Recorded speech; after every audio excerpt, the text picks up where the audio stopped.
Does cozy to you involve a good book in a comfy place? Or are you more into Kindle and audiobooks on the go? However you read, if you like books, this episode is for you.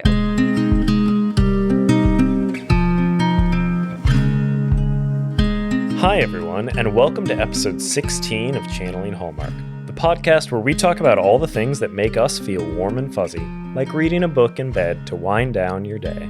We're your hosts, Dylan Cashbaugh And Keetin Markey. And today we're talking to Kathryn Brunet, a reference librarian who knows more about books than anyone we know.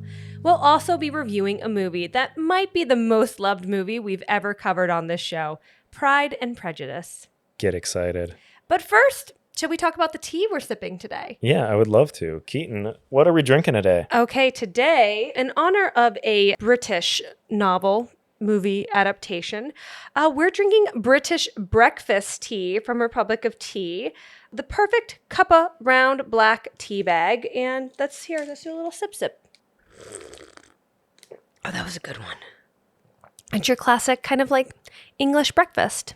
Just your classic tea. This is reminding me, the description of a cup of tea, C-U-P-P-A, is reminding me that I learned that this is actually not a proper cup of tea because this doesn't have any, is it milk or cream they put with their tea sometimes? I think they put milk in there. Yeah, I think so too. But apparently it's not like a proper British cuppa if it doesn't have milk in it. So this is just, I guess, black. We're drinking this tea black. We're drinking the tea black. That's black. how I like my tea. I don't really like milk in tea. Like your soul. Sorry. Wow.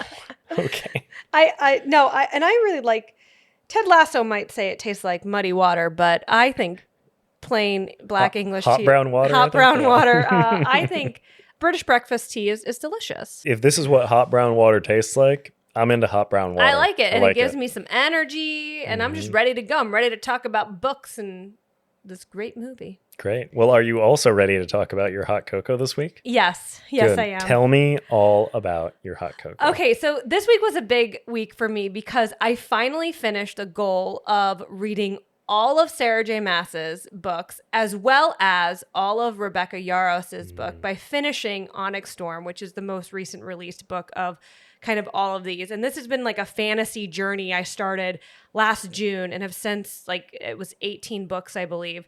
So I posted about it and, was like, oh my God, what am I going to read next? I don't know. Like, I've been doing this for so long and I completed it. And also in that same post, thank the two authors that I really kind of give credit to helping me find my love of reading again as an adult. And Rebecca Yarros, who wrote the Fourth Wing series, liked it. And I lost my damn mind. I was like, oh my God. I mean, to be seen by an author that has allowed you to escape in so many ways their world she has created and who still has more books to write about this, for her to see that and interact with me, I am nobody. It really warmed my heart and was such a huge hot cocoa. And I will never forget that, like, she did that. And maybe someday I will get to meet her and get to thank her in person. But, it's been a rough year for me so far. I know it's April. I don't know. It's just, these fantasy books have really been an escape for me when I've been going through a hard time. And so for one of those authors to take the time to just like a silly face or Instagram post that I made, I could cry about it because I think that's so kind. And she sees me. And, any, I feel like fantasy book nerd girly would freak out just like me. I mean, the little things that you do in life, you never know the impact they're going to have on someone else. So yeah. So thanks, Rebecca. You've made my week. You've made my, I don't know. I hope I get to meet you someday. I love that. Thanks. What's yours? So my hot cocoa is also a little bit in the book theme. And it is a fun observation, I guess, that I had about one of my favorite books, and that is Lord of the Rings, something that I am reading right now. And rereading, right? Rereading. Oh, yeah. I've read it. It's. I guess it's been a bit since my last read. And I've definitely gone deeper into Tolkien's world since my last reading. So I am aware of things like the history of Sauron before The Lord of the Rings, when he was Anatar. And fun fact about Anatar is in Elvish, that means Lord of Gifts. So he kind of presented himself as someone who would just provide gifts to the elves. Like Santa Claus. Yeah, except these gifts actually essentially enslaved them in a lot of ways and controlled them. So he would use something that he presented as a gift to control. And that is a connection that I did not realize until this reread. When I was reading Bilbo and his description of the ring, along with Gollum and his description, where both of them refer to the ring as a present. What's another word for present? A gift. So even when these characters find the ring, they refer to it as a present, calling back to Anatar, the Lord of Gifts, and what he had been doing thousands of years prior when he first forged these rings. And I think that is just such beautiful consistency and world building and character building in Tolkien's writing that I had never noticed before. And I've also never even heard anyone else talk about. There's always more depth to this writing than you initially think. You're such a nerd. And you know what? Being nerdy about things is a warm and fuzzy thing. I'm here for it. I have nothing to say because I literally almost started crying because an author of a series that I liked my Instagram post. So we are both nerds. Yeah, let's just level set. If you haven't caught on yet, this episode in particular, we are nerding out. We are nerding out. So get ready for some nerdy book talk because that's what this is. But like really, really cool. Cool. We're stuff. Cool nerds. We're not like other nerds. Yeah. Cool. So that being said, I'm ready to talk about Pride and Prejudice. Keetin, I am. It's been 20 years. Let's go. All right. So Pride and Prejudice is a movie from 2005. And in this movie, drama and wit abounds in this film based on Jane Austen's famous novel. Elizabeth and her family are desperate for a suitable marriage to a wealthy gentleman. Well, everyone except Elizabeth, who has this crazy notion that she should actually get along with who she marries. And that definitely is not the case when she meets rich, handsome, and single Mr. Darcy. But sometimes the one you despise ends up becoming the one you love. Like me and you. Oh. Starring Keira Knightley and Matthew McFadden, this Joe Wright-directed movie is one of the most revered movies of its time. 20 years after its initial release, it's still almost impossible to bring up this movie without someone saying how much they love it.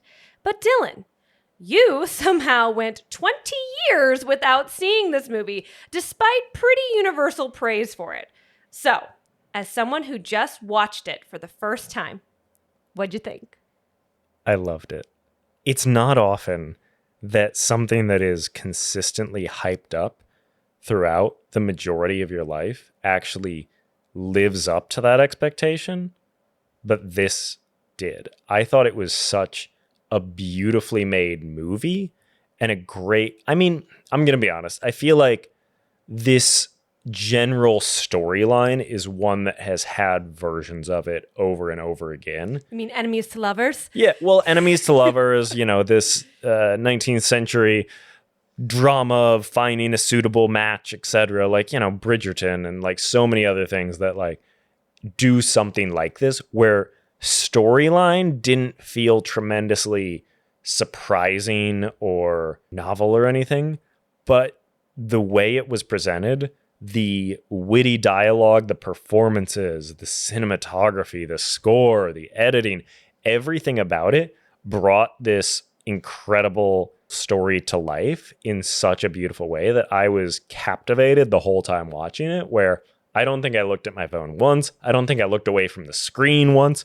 We had cookies and water and I was like, nope, I am watching this movie because this is everything right now. Well, and the amount of detail that Joe Wright and his team put into this film, and what's so wild, this is Joe Wright's first feature film, and man, did he like peak like super early. Well, Joe Wright is someone that I have also been a big fan of because he also directed what is genuinely one of my favorite movies, Atonement, and this is just as wow. I don't know if I'm emotionally prepared to say this, but I'm going to say it. No, this is not better, but this is just as good as Atonement. See, and I disagree. 'Cause I love Atonement, but the thing about Pride and Prejudice this movie is such a comfort movie.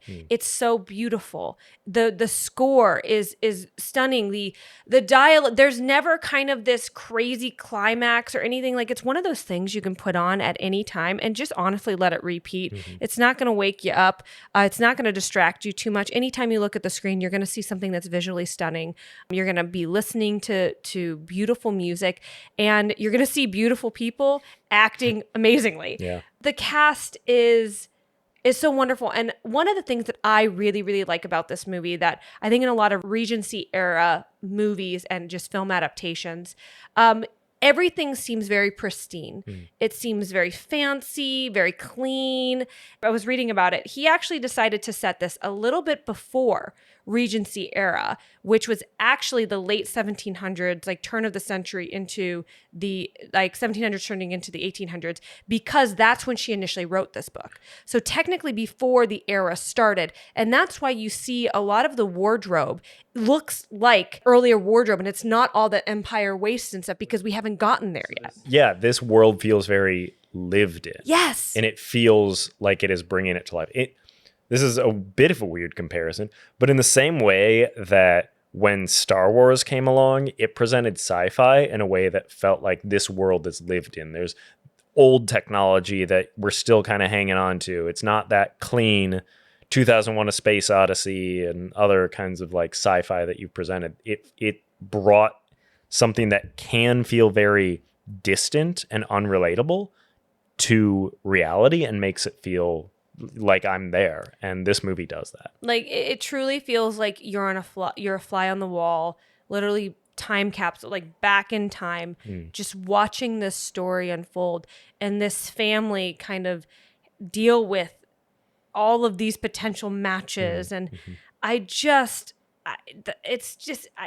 no notes with this film. Well, I have one note, actually. I do have one note, actually. No notes except for one. Except for one. And he might have changed my mind a little bit on this rewatch, but often people like talk about how hot Mr. Darcy is. And Colin Firth played Mr. Darcy very famously in a BBC miniseries. I've never watched it, but like I've always thought Colin Firth was very attractive. There is something about Matthew McFadden that just doesn't get me. I just don't get it. The only time I'm really kind of swept off my feet by him is when he's walking up with his pirate shirt and his long jacket and his like it's dawn and the sun is rising and he's got some chest hair. That's kind of the only time I'm like, oh, I get it. He does have a handsome face. But other than that, I'm kind of like, I don't know. But that's my one note. I don't think he's like this swooning. But again, that also brings it back to reality a little bit more for me. But I'm just kind of like, you're just a dick, dude. Like truly, like Mr. Darcy.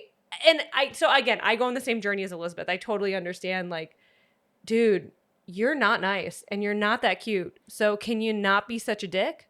I mean, I get everything you're saying. Yeah. I can see both sides in the is he hot or is he not camp.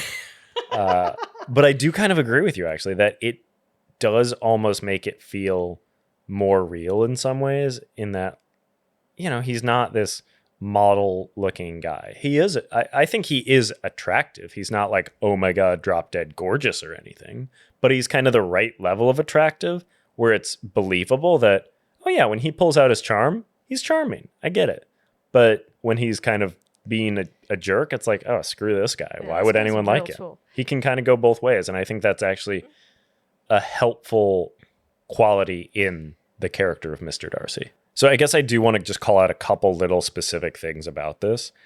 One of which is the cinematography. Obviously, we have that like beautiful dawn shot near the end. There's so many incredible like sunset, sky, rain shots, these beautiful landscapes. But I think the thing that surprised me a lot was the camera movement and just kind of these seemingly simple shots, but ones that are so effective at building the world and showing all the characters that go into these elaborate balls that get thrown. This film, rewatching it, I had that feeling of like, wow, when an ensemble of creatives come together and they all really nail it, this is the feeling of why I love movies and why I like going to movies and why I love this art form so much. The collaboration, and when everybody's really nails it and cares and puts that much love and energy into it, you see it and you feel it. There are movies that came out 20 years ago that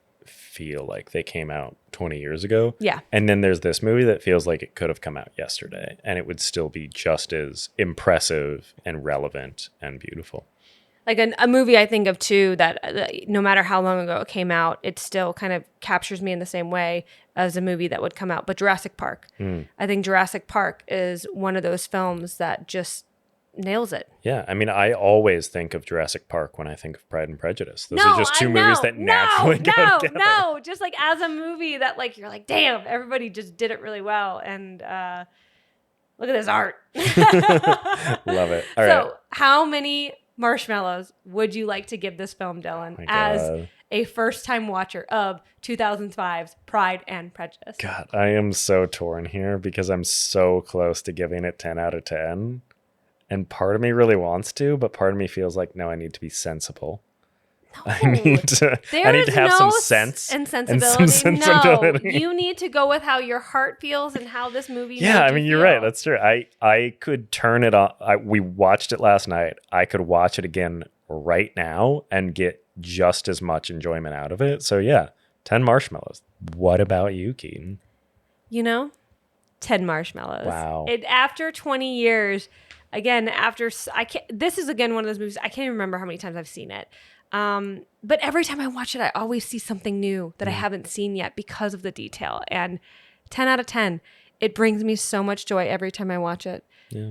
And we didn't even mention Judi Dench being Judi Dench. Oh my God, you're right. Judi Dench, the score. There's so many things in this that just make it so Mrs. rewatchable. Bennett.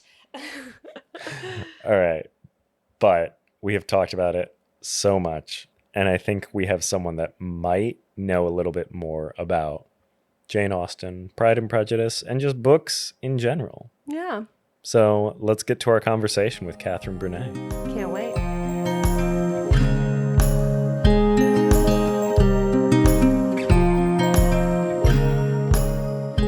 Today on Channeling Hallmark, we're talking about books. And our next guest definitely knows books. Kathryn Brunet is a reference librarian in special collections at the British Library. Kathryn, I know you, and I know you know books, but I have no idea what the heck a reference librarian in special collections means. So what do you do? So I do a couple of things. I work in the reading rooms, in the rare books reading room, the manuscripts reading room, and the maps reading room. And I help readers find historical materials, and I help them with their academic research. And then I also teach medieval paleography workshops, which is the study of historical handwriting. So I teach people how to read historical documents. What? That's awesome. Wait, I just have to say something real quick because the first thing that came to my mind was, okay, so basically you're Justinia from the Fourth Wing series, but you're like, I haven't read that series. I don't know what that means. It's okay. No one knows. You know, my fantasy book girlies will know. But that is incredible. So tell us what you did kind of before this, and then what led you back into kind of your love of books and now having one of the coolest jobs I think I know. Yeah. So this is my first librarian job. It was a second career for me. So I lived in Los Angeles for 10 years and I worked as a union camera technician. And I slowly realized that my film career wasn't something that I could sustain long term. It had kind of lost its magic over time. It was very hard work and it was really fun, but it was not something I decided I wanted to do forever. I always loved history, and so I decided to pursue special collections librarianship because I love learning and I love constantly learning and teaching and helping others learn about history through historical materials. Historical materials are such an exciting way to learn about history because it's the direct evidence given to us by people who lived in that time. And then there's lots of exciting ways to interpret that evidence. And I sort of give people the tools to do that independently and with the help of the library. I love that my career has so much variety now. It's really exciting, and librarianship is innately a helping career. So I like to help students with their research, and then I also get to learn about their research. So I'm constantly getting to explore new topics too. So it's really exciting. You work at probably what I imagine is one of the coolest places in the world for exactly that topic of like historical documents, books, manuscripts, whatever it is that is the written word through history. And I guess, sorry, I'm just like nerding out for a moment rather than actually asking you're a talking to question. the I'm right realizing, person. yeah, exactly. He's losing his words. No, it's just, it sounds so cool. So I mean, what is it like to go into that place every day? To know that that is your office, is this place full of so much history and knowledge? Like, what is that like? I mean, it's exhilarating, mostly because I have a degree in medieval and Renaissance studies. I have a master's in that I got while I got after I moved to London.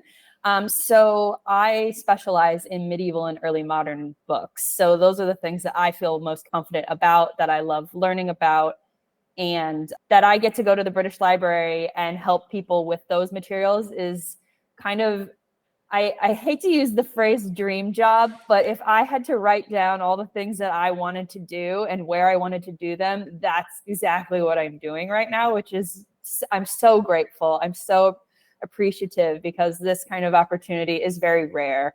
The British Library has maybe the best or one of the top two best Western medieval manuscript collections in the world, and I get to interact with those manuscripts every day. I get to see medieval documents every day. So as a book lover, and I know you were a book you've been a book lover since I met you. Like, what kind of piece of literature have you been most kind of starstruck by or geeked out the most by, and why? So in addition to just in general me getting to interact, research with, and discover medieval and Anglo-Saxon manuscripts. So medieval is from about 500 to 1500. And then Anglo-Saxon are the Old English documents written pre-Norman conquest. So that's also very old, pre-1066. So manuscripts, charters, wax seals, all those old documents with wax seals, those are things that people can request and I get to go look at, or they'll email us and ask us, what does this seal look like? Can you call it up and tell me what it looks like? So I get to do that kind of examination. And the British Library holds the only original copy of Beowulf. And it is so special because it was part of Robert Cotton's library. Robert Cotton was a book collector in the 17th century and I think late 16th century. He had some of the most important documents to English history. I think he owned 2 Magna Cartas, and he owned Beowulf. And Beowulf in its original form only has 1 known copy. And Robert Cotton's son, gave Mr. Cotton's library to the slowly forming British Museum collection. And it was held in a place to be safe, and that library caught on fire. And the Cotton Library is famous for its burned, charred books, because a lot of books were damaged and some were destroyed in this fire. Beowulf has charred edges because it was burned. I think if you haven't heard about this incident, it's so interesting to read about. They didn't have enough time to really evacuate the books, so they were just chucking books out the windows. It was just total disaster because he had such a special collection.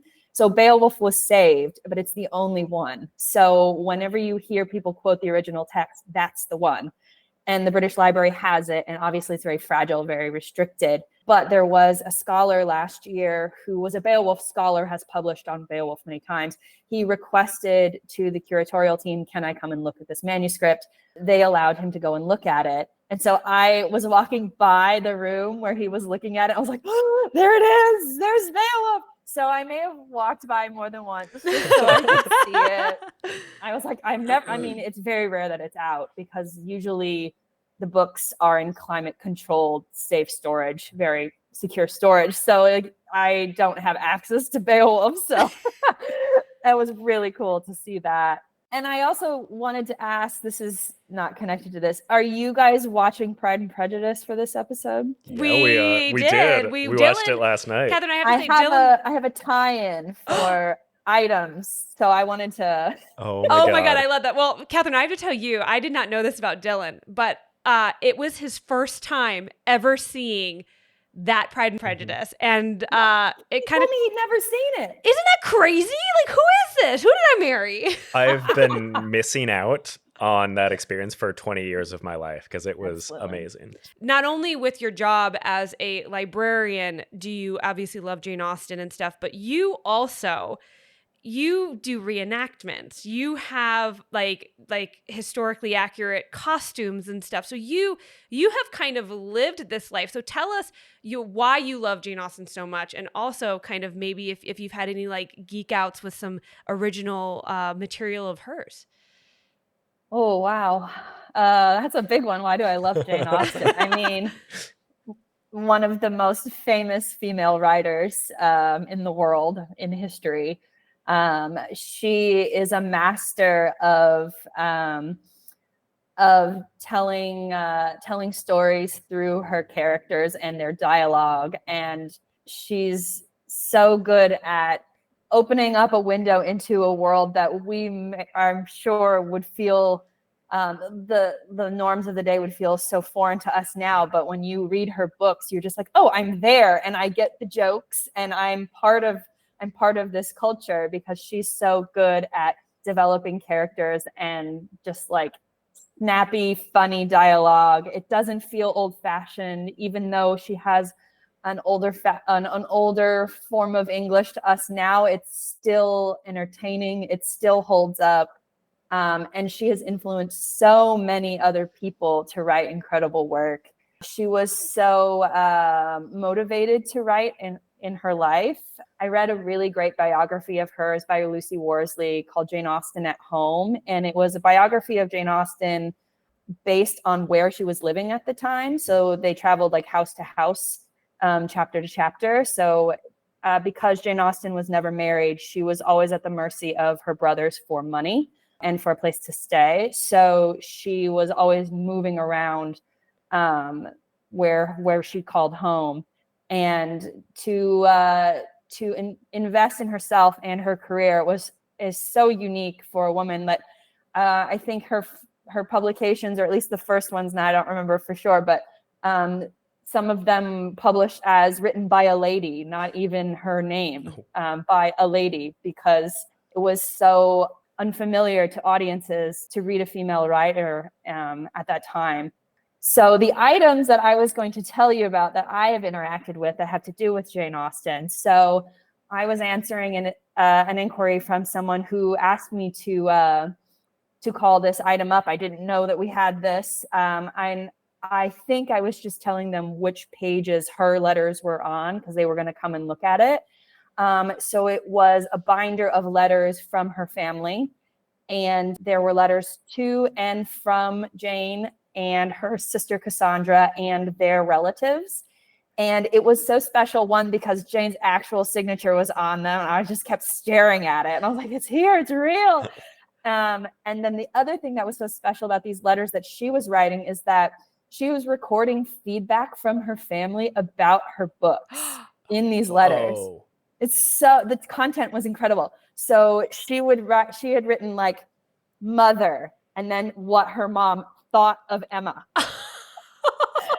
And then just like, and one of the brothers and what he thought of Emma. And so one letter was about Emma, one was about Northanger Abbey.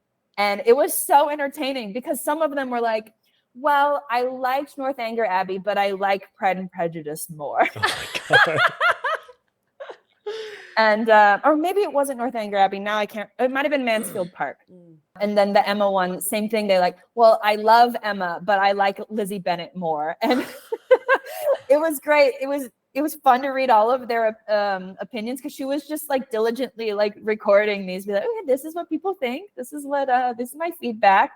And it seems that we all have a similar idea. Like, we all like Pride and Prejudice, and we all like Emma. Those are the probably the two most popular ones.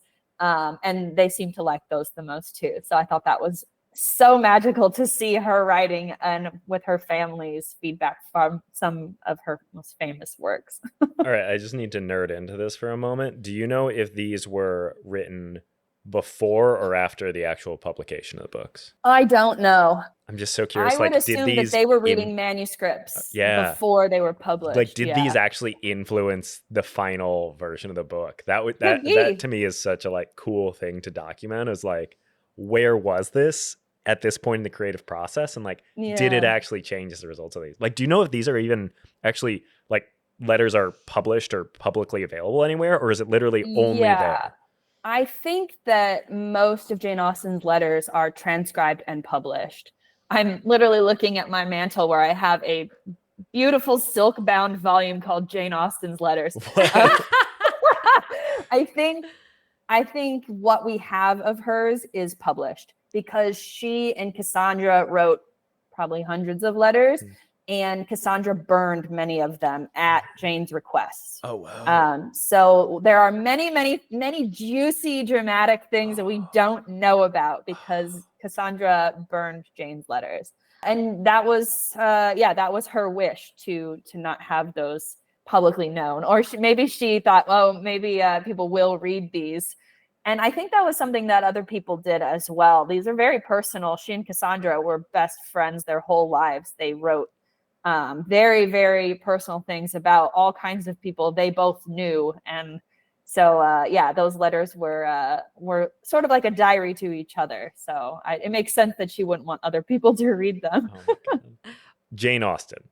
I saw the movie Emma a few years ago. This was my first time seeing Pride and Prejudice, though, and watching it, I'm like, oh my God, I have been underestimating Jane Austen all of my life. For someone like me that is interested in reading Jane Austen, what's a good jumping off point? Oh, I did hear somebody suggest that if you find Jane Austen difficult at first to focus on, if there's a lot of dialogue, if you feel like you have trouble connecting with the world. I just heard this on a podcast today, actually. She suggested listening to an audiobook of it, because it is so dialogue heavy that you can sort of feel like you're in the room, and the dialogue hits really well because of the way it's said. You might connect with the jokes. You might get the tone a little better because it's said out loud.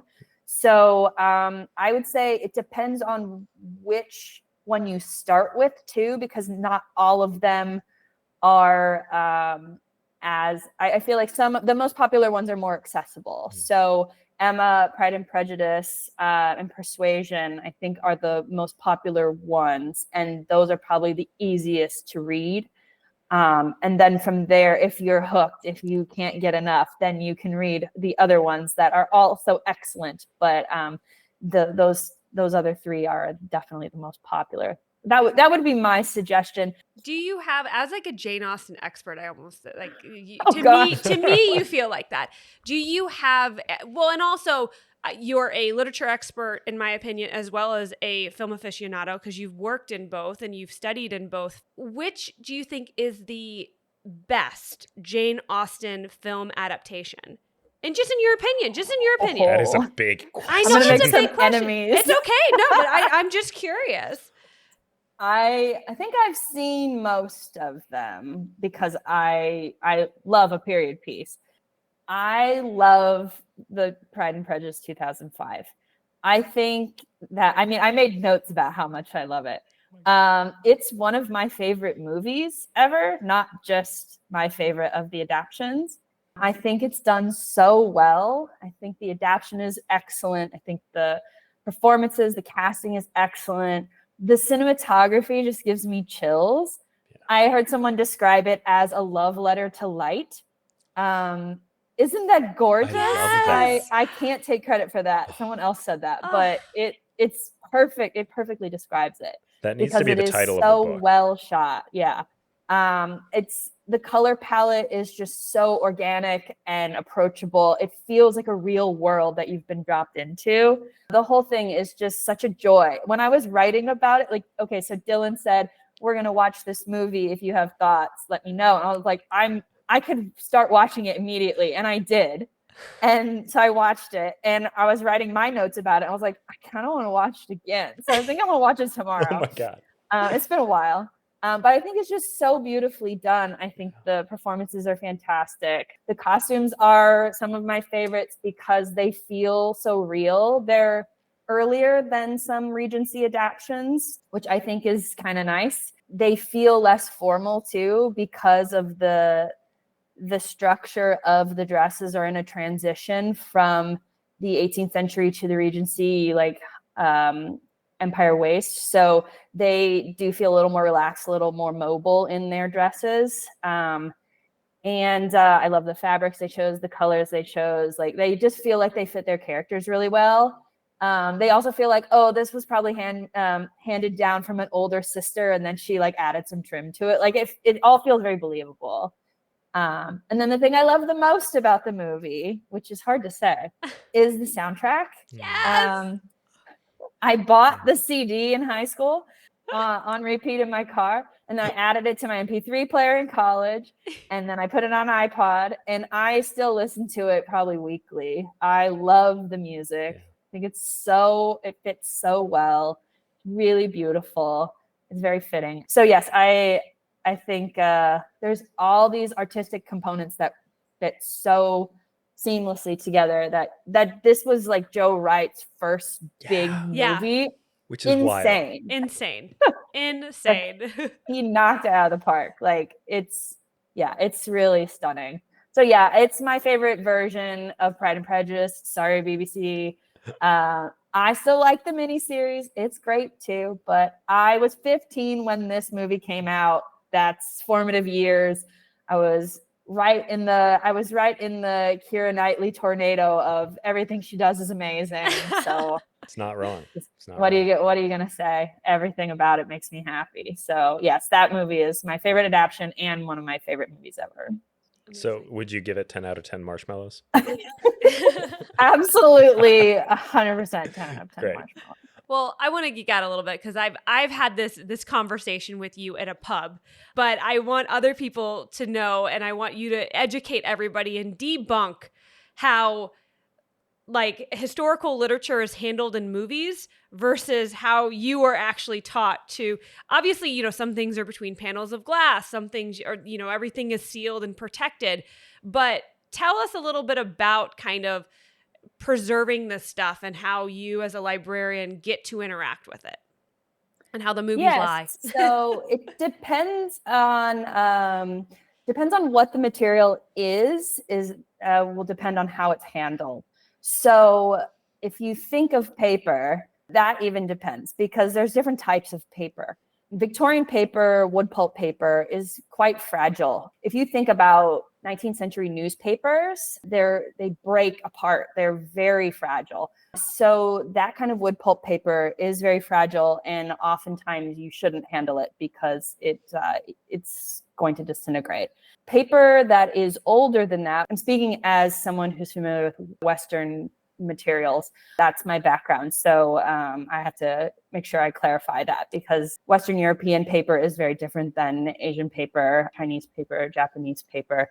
And I don't work in the Asian and African Studies department, so I'm sure they have their own sets of rules for things. But with the Western materials, 18th century paper is made of linen rags, so it's quite robust. If you go back even farther, medieval quote unquote paper is not paper at all.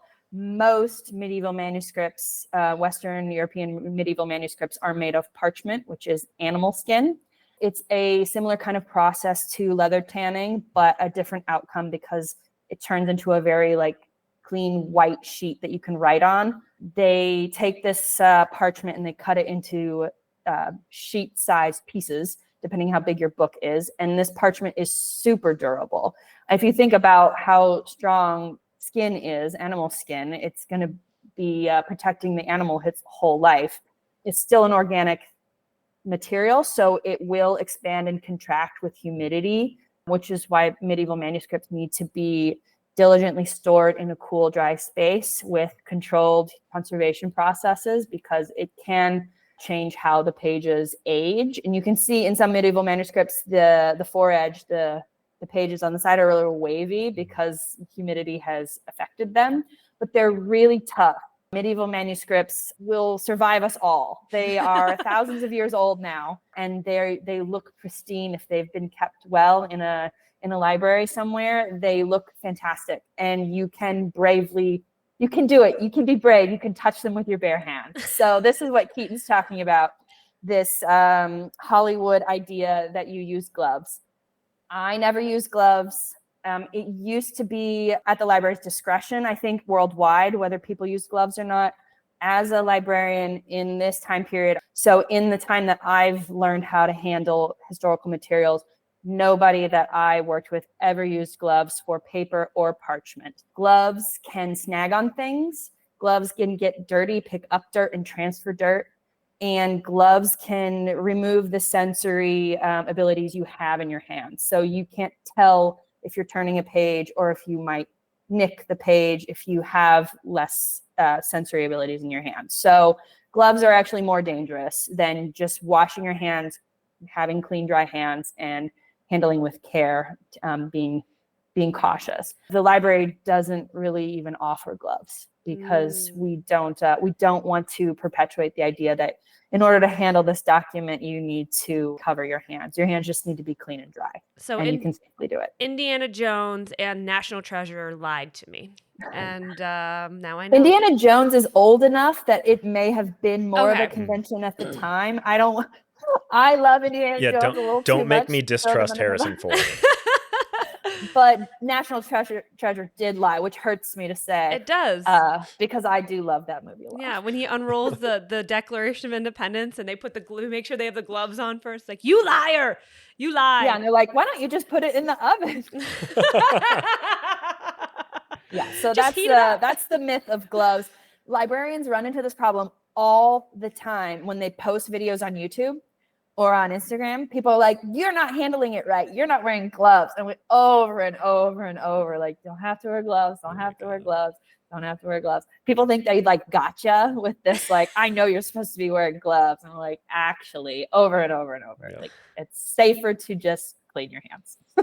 I feel like you and your profession as a whole have more respect for books and the written word and historical documents like that than anyone. And I guess I'm just curious, like, what is it about books and writing that is so meaningful to you that you think, it's really worth preserving and taking such good care of? I think it's because of my love of learning about the past, about different cultures, about the world.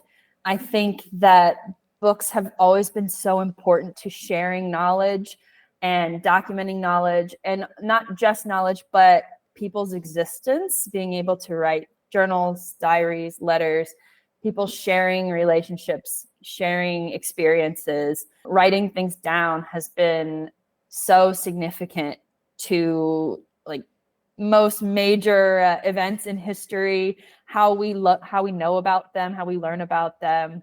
I think just the transfer of knowledge through books has been so important that even with the internet, we still have physical books.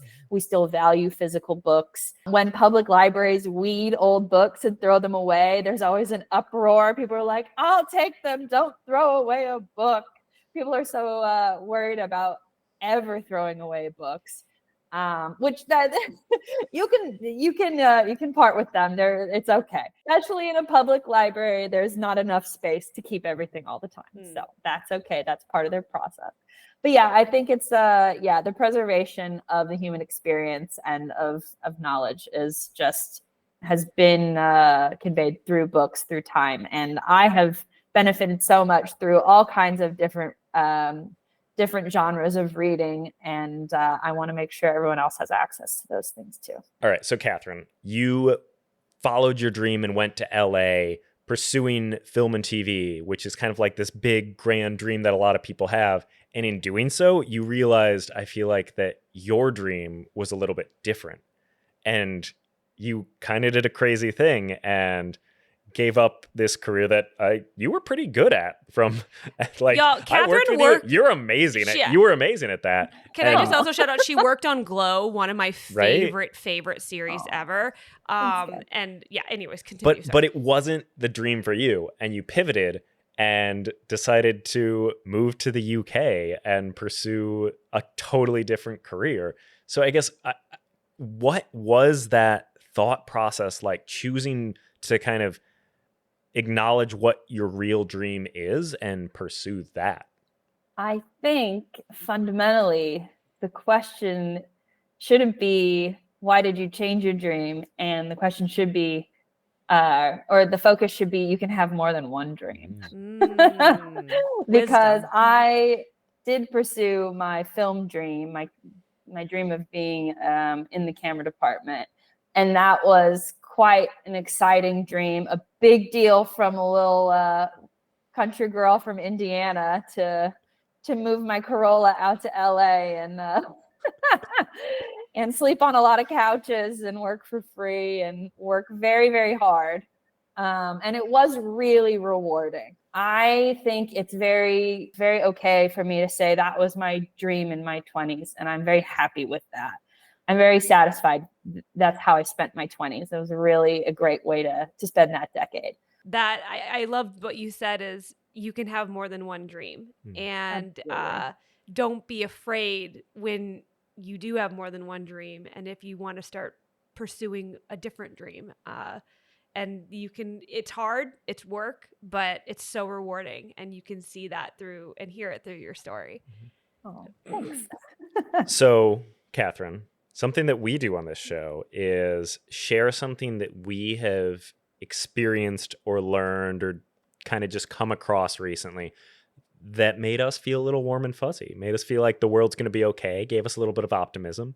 And we call that sharing some hot cocoa. And we always like to ask our guests if they have any hot cocoa that they would like to share. So I would love to hear if you have any hot cocoa for us. I definitely do. And it's this week specific because London is known for gray and rain and fog. April in London is magical. Everything's blooming. The sun is shining. It's blue skies. You can tell everybody's happier.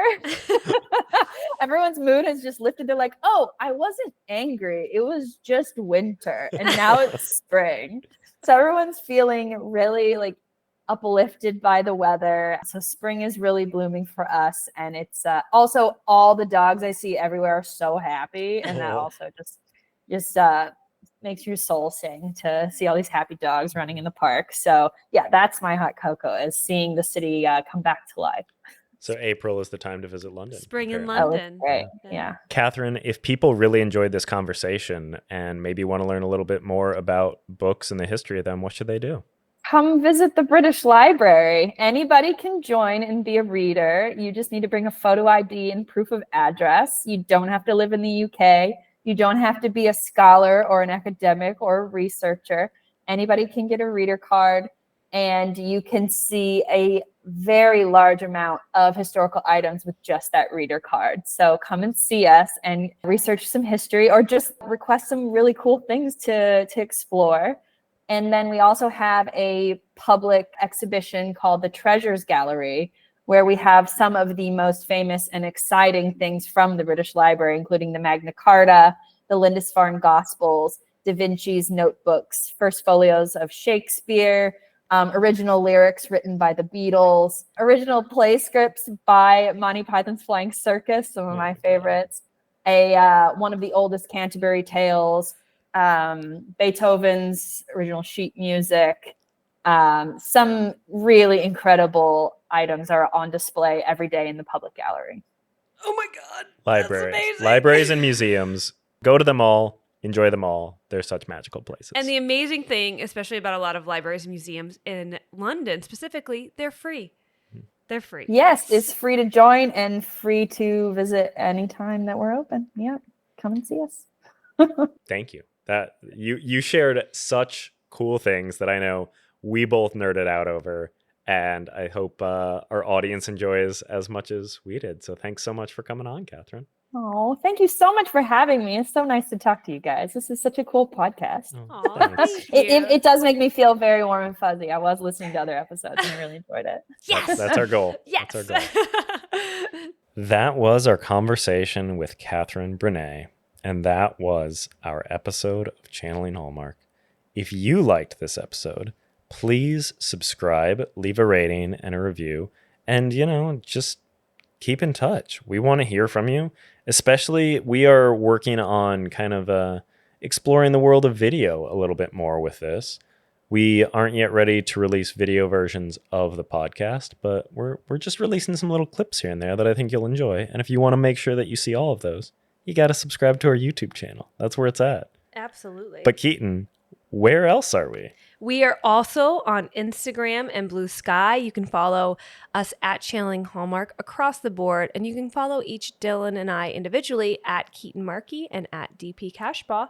If you really want to keep following Keaton's book journey, you got to follow her on Instagram because she's regularly giving updates on what she reads, and it is honestly really fun to keep up with. So, oh my God. And please, if you have recommendations of what I should put in my queue of books, I think I have my next series already picked out. And I promised Dylan I would read The Hobbit next. But after that, so many good things to read. So many good things. But I would love your recommendations. I'm definitely a romantasy, fantasy, girly. I'm sorry, did you just say romantasy? Fantasy. Have you never heard romantasy? No, That's a I genre. love that. Yeah. What? That's my favorite genre, romantasy. Oh my God. All right, sorry.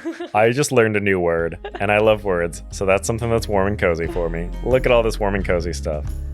Given that, I hope that you all don't forget to channel Hallmark in your life. Stay cozy, y'all. Bye-bye.